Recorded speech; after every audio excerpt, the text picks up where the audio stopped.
Hello అండి, welcome to Lakshmi వలోలాస్ kitchen. నేను మే లక్ష్మి. ఈరోజు వీడియోలో మంచి హెల్దీ రెసిపీ చేసి చూపించబోతున్నానండి. అదేంటి అంటే నాటు పుట్టగొడుగుల కూర అండి. మీకు అర్థమయ్యేలా చెప్పాలంటే మష్రూమ్ కర్రీ అనమాట. ఈ సీజన్లో అంటే వర్షాలు ఎక్కువగా పడేటప్పుడు ఈ నాటు పుట్టగొడుగులు ఎక్కువగా వస్తాయండి. చాలా రుచిగా ఉంటాయి అన్నమాట. మనం బయట తెచ్చుకునే వాటికన్నా కూడా ఇవి. అండ్ చాలా చాలా మంచిది కూడా హెల్త్కి. మరి కర్రీ ఎలా చేయాలో చూసే ముందుగా వీడియోకి లైక్ చేసేయండి. ఈ నాటు పుట్టగొడుగులు ఎక్కువగా వర్షాలు పడేటప్పుడు వస్తాయని చెప్పాను కదండి. అంటే మట్టిలోంచి తీసుకుంటాం అనమాట. అందుకోసం వీటిని బాగా వాష్ చేసుకోవాలి. అండ్ చాలా మంచిది కూడా హెల్త్కి, ఎందుకంటే వీటిలో ఫైబర్ కంటెంట్ ఎక్కువగా ఉంటుంది. అలాగే పొటాషియం ఇంకా విటమిన్ సి కూడా చాలా ఎక్కువగా ఉంటుంది. అందువల్ల హెల్త్కి కూడా బాగా మంచిదండి.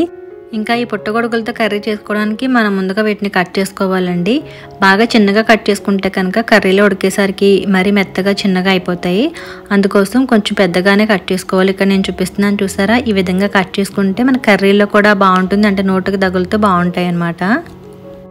ఇంకా మనం కట్ చేసుకునేటప్పుడు ఇక్కడ చూపిస్తున్నాను కదా, పువ్వులాగా బాగా విచ్చుకొని ఉంది. ఇలాంటివి కూడా కట్ చేసేసుకోవచ్చు. మనం కట్ చేయడం కన్నా కూడా చేతితో ఇలా లాగుతూ ఉంటే ఈజీగా వచ్చేస్తుంది. అలా కూడా తీసేసుకోవచ్చు అనమాట.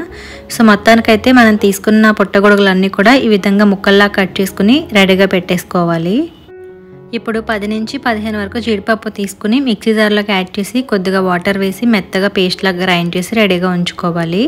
అలాగే కర్రీ చేసుకోవడం కోసం స్టవ్ పై ప్యాన్ పెట్టుకుని 2 టేబుల్ స్పూన్ల వరకు ఆయిల్ వేసి హీట్ చేసుకున్న తర్వాత 1 ఇంచు దాల్చిన చెక్క, 2 ఇలాచి, ఒక 4 లవంగాలు వేసి ఒక బిర్యానీ ఆకు కూడా చిన్నగా ముక్కల్లా కట్ చేసి వేసుకున్నాను. తర్వాత ఒక 1/2 టీ స్పూన్ జీలకర్ర వేసుకుని ముందుగా వీటిని వేయించుకున్న తర్వాత 2 రెమ్మల కరివేపాకు, కట్ చేసి ఉంచుకున్న 4 ఆనియన్స్, అలాగే ఒక 5 పచ్చిమిర్చి కూడా వేసుకున్నానండి. గ్రేవీ ఎక్కువగా కావాలనుకుంటే ఆనియన్ కొంచెం ఎక్కువగా యాడ్ చేసుకోవాలి. ఇప్పుడు ఇవన్నీ కూడా కలుపుకుంటూ వేయించుకుని తర్వాత ఇందులోనే ఒక 1 టీ స్పూన్ వరకు ఉప్పు కూడా వేసేసుకుంటున్నాను. ఇలా ఉప్పు యాడ్ చేసుకోవడం వల్ల ఆనియన్స్ కూడా చాలా త్వరగా వేగిపోతాయండి. అంతా బాగా కలుపుకున్న తర్వాత మూత పెట్టుకొని ఒక 2 మినిట్స్ పాటు మగ్గించుకుంటే మంచిగా వేగి ఈ విధంగా కలర్ వస్తుంది. తర్వాత ఇందులో ఒక 1 టీ స్పూన్ వరకు అల్లం వెల్లుల్లి పేస్ట్ వేసుకొని మీడియం ఫ్లేమ్లో ఉంచి కలుపుకుంటూ పచ్చివాసన పోయేంత వరకు వేయించుకోవాలి. అలాగే మనం ముందుగా జీడిపప్పు పేస్ట్ చేసి ఉంచుకున్నాం కదా, అది కూడా ఇందులో మొత్తంగా వేసేసి ఒకసారి అంతా కూడా బాగా కలుపుకోవాలండి. మష్రూమ్ కర్రీలో జీడిపప్పు పేస్ట్ వేసుకుంటే చాలా బాగుంటుంది కర్రీ. ఇలా కలుపుకున్న తర్వాత మూత పెట్టి ఒక 2 నిమిషాల పాటు మగ్గించుకోవాలి. ఇలా అంతా కూడా బాగా మగ్గిన తర్వాత ఒకసారి మళ్ళీ బాగా కలుపుకొని మనం ముందుగా శుభ్రం చేసి పక్కన పెట్టుకున్న నాటు పుట్టగొడుగులు ఉన్నాయి కదా, అవన్నీ కూడా ఇందులో వేసేసుకోవాలి. ఇవి నాటు పుట్టగొడుగులు కాబట్టి నేను డైరెక్ట్గా వేసేసుకున్నానండి. ఇవి కాకుండా బయట తెచ్చుకుంటాం కదా షాప్లో, అవి కనుక వాడుతున్నట్లయితే ఒకసారి కొద్దిగా ఆయిల్ వేసుకుని ఆయిల్లో బాగా మగ్గించుకోవాలి. ఎందుకు అంటే అందులో వాటర్ కంటెంట్ చాలా ఎక్కువగా ఉంటుంది. దానివల్ల కర్రీ కొంచెం చప్పదనం వస్తుంది. ఇందులో తక్కువగా ఉంటుంది కాబట్టి డైరెక్ట్గా వేసుకొని బాగా కలిపి మూత పెట్టిన తర్వాత ఒక 2 మినిట్స్కి ఈ విధంగా వాటర్ వస్తుందండి. అదే అవైతే కనుక చాలా ఎక్కువ వాటర్ వచ్చేస్తుంది.